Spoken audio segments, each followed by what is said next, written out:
Cristian Requelme, bienvenido a En Línea, ¿cómo estás? Bien, muchísimas gracias, Jessica, por esta invitación. Un placer compartir la charla. No, por favor, el placer es mío de estar escuchándote en la radio y ahora tenerte acá, así que nada, agradecerte por estos minutos de la entrevista. Y ahora justamente te estás yendo a trabajar y te tocó en un horario de 17 a 19.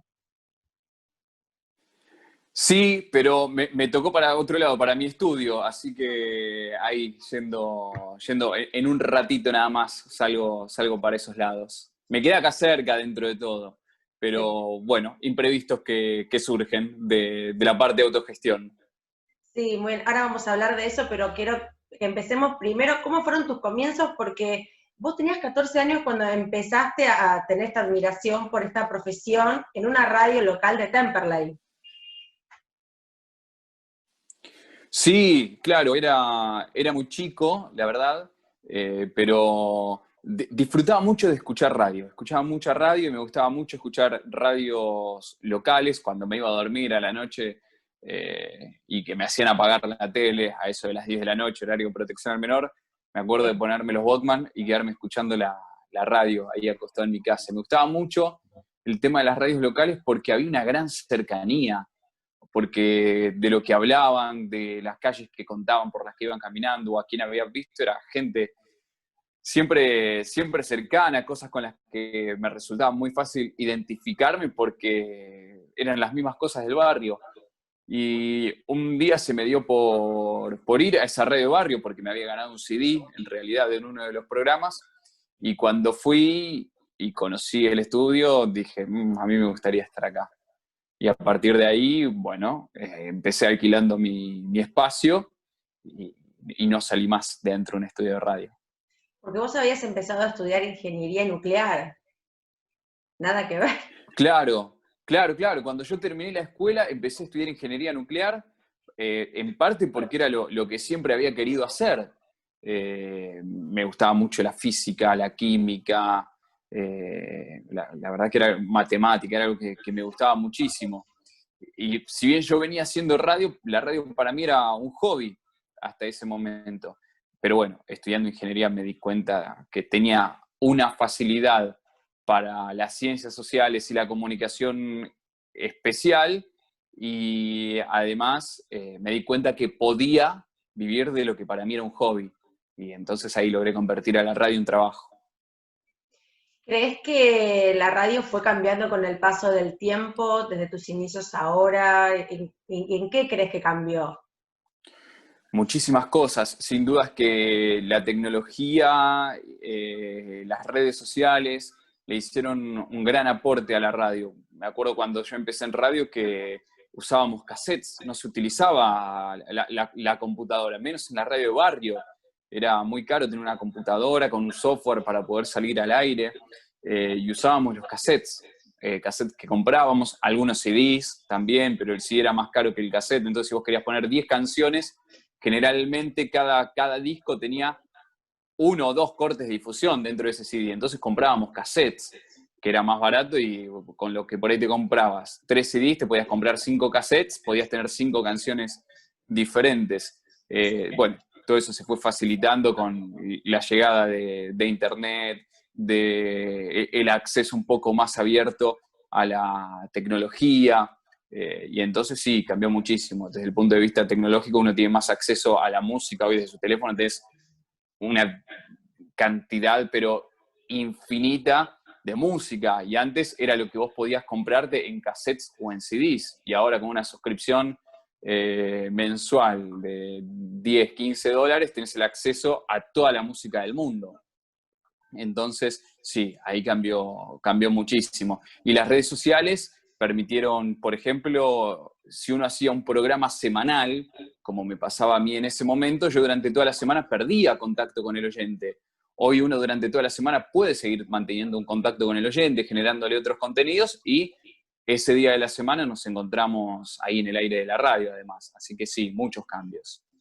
Esto que dijiste fue muy importante, el oyente, ¿no? El acompañar a la gente esté trabajando en donde esté, ya sea en taxi, viajando hacia un lugar, capaz también yendo a su trabajo, escuchando la radio, o la noche, porque vos también pasaste de la trasnoche, fuiste variando los horarios. Sí, sí, completamente. Y la radio para mí es eso, es compañía siempre. Y según el horario es a quien estamos acompañando específicamente, ¿no? En la trasnoche, muchísima gente laburando en el campo, el canillita que se levanta bien temprano para recibir los diarios, para acomodar todo el puesto, la gente de la verdulería que va al mercado central a conseguir todos los productos que necesita, los que están en la guardia de un hospital, de una clínica, de un sanatorio, la gente que está laburando de seguridad, que es un horario quizás más tranquilo, que por ahí se sienten solos y buscan el refugio en la radio. Así que sí, pensar en el oyente constantemente y en lo que puede estar haciendo en ese momento.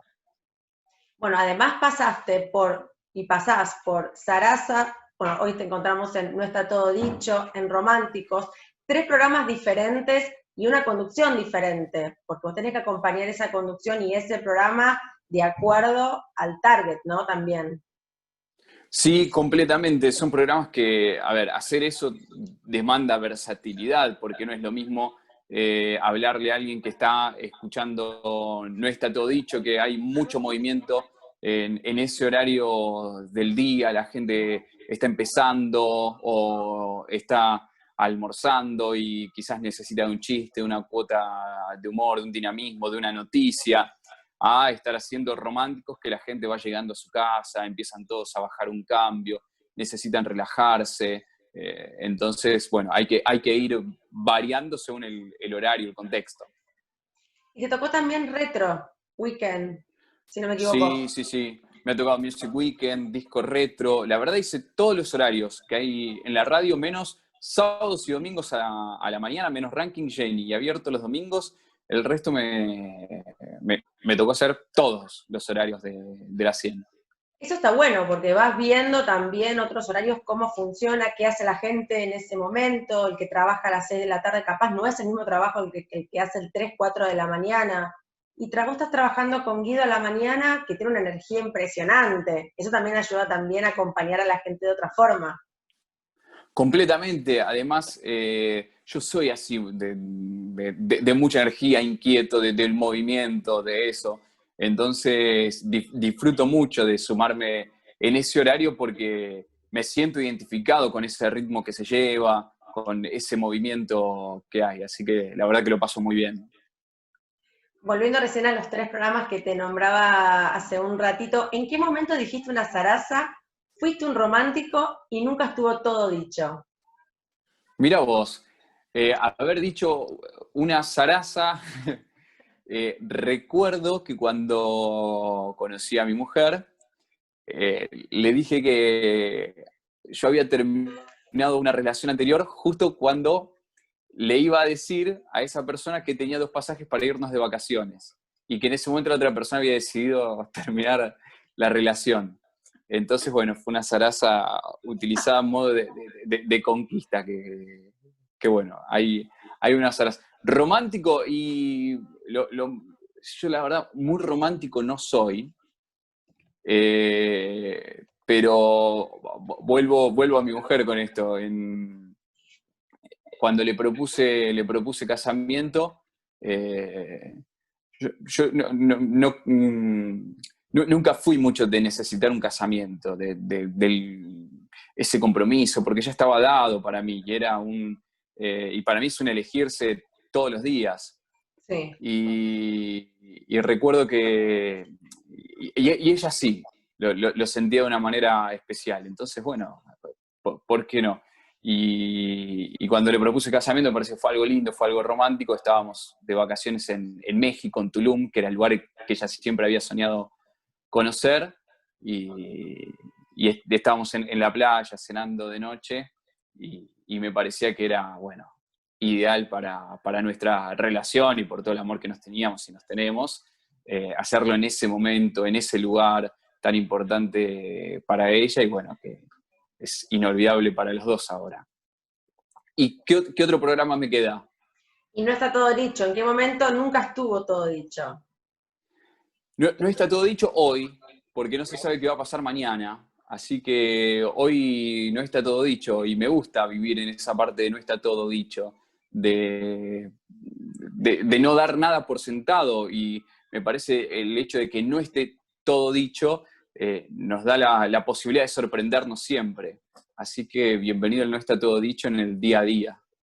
Sí, y además fue un año muy particular para todos. Hace muy poquito salimos de, por así decirlo, entre comillas, de la cuarentena, pero vivimos y seguimos estando en una pandemia en donde todavía no sabemos quién es la persona que está al lado, si lo tuvo, si no lo tuvo, muchas veces por asintomático.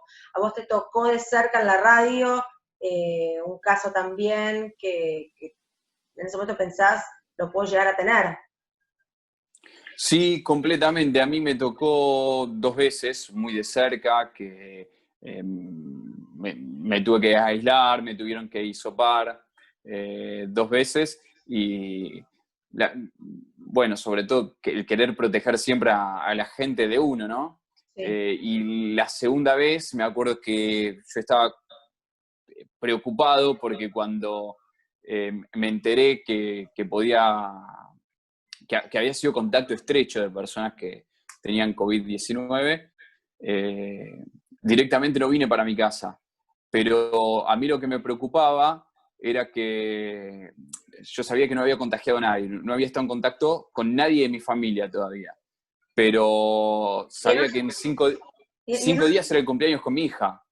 Entonces, yo estaba muy preocupado por eso, de no poder estar en el cumpleaños de mi hija, por estar aislado. Bueno, finalmente el hisopado dio negativo, así que sí, tuve pero cuando suerte. dijiste que no te fuiste para tu casa, ¿para dónde fuiste? Fui para los de mis viejos, me fui a una habitación, a la casa de mis viejos, a la que había sido mi habitación de la adolescencia. Entré directamente, me fui para la habitación y ahí estuve aislado. Hubiera sido muy difícil estar acá en mi casa, aislado, por ejemplo, en la habitación de mi hija y escucharla a ella ahí y no poder verla, tocarla, hubiera sido muy difícil. ¿Todavía te sigues generando ese nerviosismo a la luz, a la hora de que se te prende la luz del aire?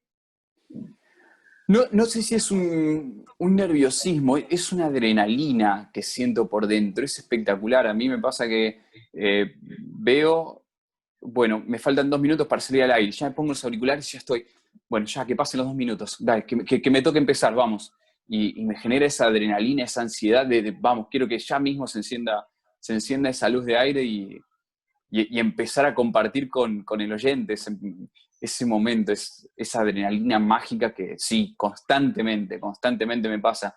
No solo me pasa cuando empieza el programa, sino que me pasa en cada salida que voy a tener al aire. Bueno, un minutito más y salgo al aire, ¿eh? Vamos, un minutito más y ahí al aire. Y sí, constantemente, y me encanta. Grabaste también para ciclos de Telefe y para grandes Lo que, marcas. lo que hice en Telefe fue locución en off de programas. Trabajé con el pelado Guillermo López en El huevo de la gallina, trabajé en Corta por Lozano, trabajé cuando estuve en Telefe Pampito Online. Así que sí, en esos ciclos estuve haciendo algunas cosas en off. No era el locutor titular, pero estuve haciendo reemplazos y trabajos ahí. Y después, con respecto a lo de las marcas, sí, eso fueron publicidades, he grabado publicidades para Peugeot, grabé publicidades para Chevrolet, para Beldent y otras que ahora no recuerdo. Pero grabé varias. Viste que con el paso de los años el rol del locutor fue cambiando y muchas veces uno se lo imaginaba porque no se conocía y solamente estaba detrás de cámara, como decías vos, pero hoy en día se lo conoce. ¿Cómo ves vos ese rol, ese cambio rotundo de pasar a traspasar la pantalla? Porque muchas veces están delante de cámara. Bueno, bienvenidos todos los cambios y esa posibilidad, ¿no? de adaptarnos a las nuevas cosas. Me parece que a mí también me tocó atravesar eso, porque bueno, cuando yo empecé a trabajar no existían las redes sociales, entonces la gente no me veía directamente y me sentía cómodo ahí. Eh, por algo elegí para mis inicios la radio y no la televisión, porque siempre me sentí más cómodo en la radio. De hecho, lo que hacía en televisión cuando empecé a los 16 años era producción detrás de cámara, no aparecer frente a cámara. Me fui adaptando y el adaptarme hizo que me vaya acostumbrando y el que me vaya acostumbrando me hizo sentirme más cómodo y que ahora disfrute de ese rol. Ahora lo llevo adelante siendo entrevistador, siendo host de la 100 en las redes sociales y la verdad que lo disfruto mucho. Sí, sí, ahora me amigué con eso y disfruto mucho, la verdad, de compartir, de hacer esto, de mostrarme un poco más, de estar ahí con el oyente directamente que escribe su pregunta, de estar con el músico del otro lado y los dos expuestos, mostrándonos, bueno, cómo uno mueve las manos, cómo te peinaste ese día, si te pusiste una gorra, si no, la remera que elegiste. Ahora la verdad que aprendí a disfrutarlo. Bueno, y una cosa te fue llevando a la otra, y también sos profesor y das clases de técnica de locución también. Tu propia autogestión que hablábamos al principio. Contame un poquito para que la gente se entere, para la que no sabe, de qué estamos hablando. Sí, lo que por ahí la gente no sabía, ¿no? Y me conocieron más a través de mi laburo en radio, es que yo laburo en docencia, lo empecé cuando tenía 19 años. A los 19 años empecé ya a hacer trabajo como docente específicamente. En ese momento no estaba recibido de locutor, trabajaba específicamente en clases de radio porque traía años de experiencia, porque empecé a formarme mucho en lo que podía ser radio comercial o radios no gubernamentales, una radio para una ONG, para una institución educativa, radios comunitarias. Y entonces, desde los 19 años comencé a dar clases específicamente de radio. Después trabajé muchísimo tiempo dando clases por todo el país de radio, periodismo y comunicación. Se englobaban esas tres cosas. Y trabajé dando clases en Catamarca, en Misiones, en Mendoza. Trabajé en el Ministerio de Educación, la Dirección General de Escuelas de la Provincia de Buenos Aires, que es el equivalente al Ministerio de Educación. Trabajé para Nación también. Entonces siempre tuve una beta de docencia. Me gusta mucho el intercambiar conocimiento. Y cuando empecé a trabajar en la 100, abandoné ese costado mío más de educación, universitario, si se quiere, y me dediqué de lleno a lo que era la radio comercial. Y hace 2 años, 3 años más o menos, que la gente me venía pidiendo mucho que dé clases de locución o de radio, aprender cuestiones de radiofórmula, por ejemplo, porque por ahí se sentían identificados con mi manera de hacerlo. Estudiantes de locución que sentían que necesitaban un apoyo más, a ver si daba clases, gente que quería ingresar a algún instituto de locución, que también me decía, ¿cómo se hace para ingresar a un instituto? Y vos no me das clases. Y llegó un punto en el que sentí a ver, siempre tuve ahí el bichito de la educación que me gustó, pero era un tema de tiempos que no podía. Y llegó un punto en el que sentí que era egoísta no compartir ese conocimiento, esa experiencia que tengo, sobre todo hace más de 20 años que hago radio. Me recibí de locutor en el 2006, y como que en parte era egoísta no compartir esa experiencia con otros y poder ayudarlos a que ellos también estudien locución, a que puedan conseguir trabajo. Y entonces decidí ponerme a dar clases. Soy muy exigente con el laburo. Yo vivo en la zona sur del Gran Buenos Aires, en Loma de Zamora. Me puse a buscar un lugar en el que dar clases y no encontraba el lugar que yo quería. Yo quería un estudio de radio que sea aula, o sea, un estudio de radio que tenga capacidad para 15, 20 personas. Y no Claro. lo conseguía. Entonces dije, bueno, si no lo consigo, lo invento, lo armo. Y así fue que con mi socio, mi amigo del alma, Mau, armamos este espacio que se llama Plan L, que es el lugar a donde doy clases. Y también dijiste que nombraste mucho la 100, que es donde estás, pero empezaste en el 2014 ya hace bastante que estás ahí. Sí, ahora el 11 de diciembre van a ser 6 años que trabajo en la 100. ¿Y cómo te llegó la propuesta de la radio? ¿Cómo es que te llega a vos este llamado, que me imagino que te habrá puesto súper contento, de una de las radios más importantes del país? Sí, mirá, al principio fue muy extraño para mí, porque yo estaba trabajando como director de lo que era la radio más importante de acá de Lomas de Zamora, y me avisa una musicalizadora de la 100, me dicen que estaban buscando gente en la radio. y yo la verdad que mi trabajo como director de la radio, que era un lugar que siempre había querido ocupar, estar en la radio local laburando como director, tomando decisiones, aportando lo mío, hacía pocos meses que había empezado y le digo a esta chica, ay, Florencia se llama, Flor, le digo, perdón, pero estoy justo con un laburo que no quisiera perder.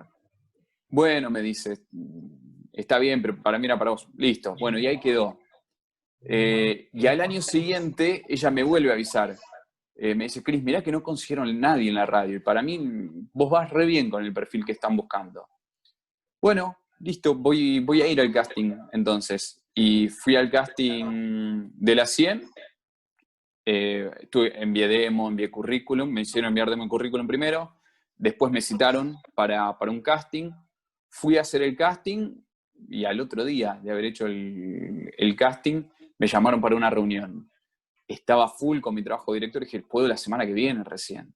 Cuando voy a la otra semana, otra vez, yo iba con mi currículum impreso y cuando me reúno con el que hoy es mi jefe, me dice, lo primero que me dice, bueno, estuve viendo el casting que hiciste, porque fue todo filmado, estuve viendo el casting que hiciste y queremos que empieces a trabajar con nosotros.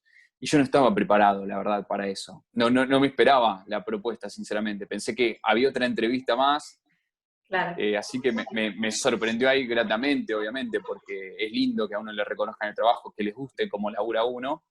Y yo en parte estaba en una encrucijada, porque es la 100, obviamente, y por otro lado estaba en ese laburo que siempre había querido estar, siendo director de la radio local, con esa radio con la que yo había crecido, y hablándole ahora yo a la gente del barrio.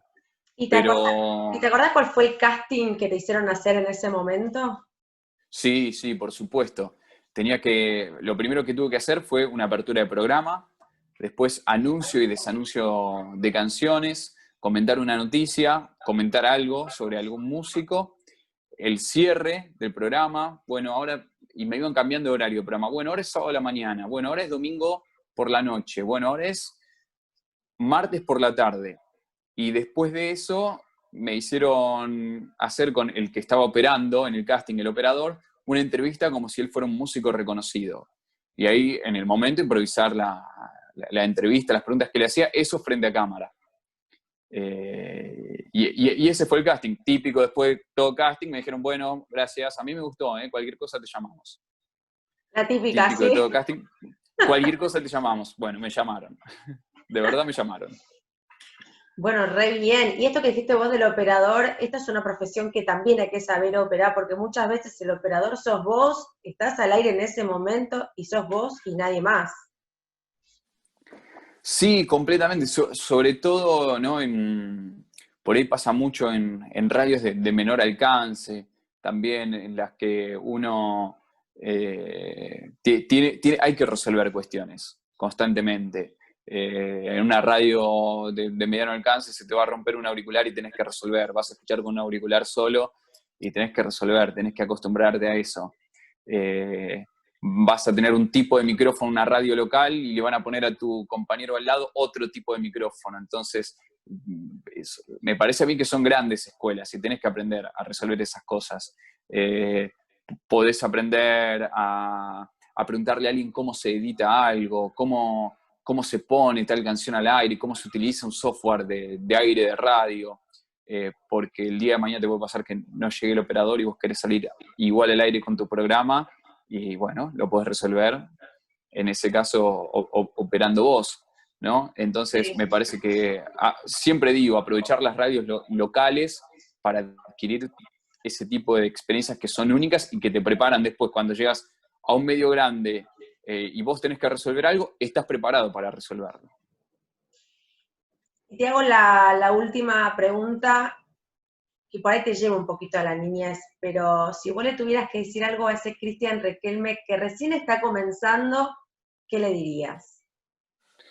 Que se anime siempre a ir por sus sueños, que apueste, que confíe en eso, en ir por los sueños, que se puede disfrutar del trabajo todos los días, que la vida es eso, disfrutar todos los días. Gracias, gracias Cris por sumarte en línea. Fue un placer haber charlado de tus comienzos, de cómo estás ahora en la actualidad, además de la radio y de tu rol de profesor. Muchísimas gracias a vos, Jessy, por la invitación. Un placer compartir la charla. No, por favor. Seguramente muy pronto nos vamos a volver a contactar, así que te quiero agradecer desde ya esta comunicación y bueno, y todo lo mejor. Un placer, claro que sí. Seguiremos en contacto, como siempre. Un beso grande. Besos. Chao. Chau, chau.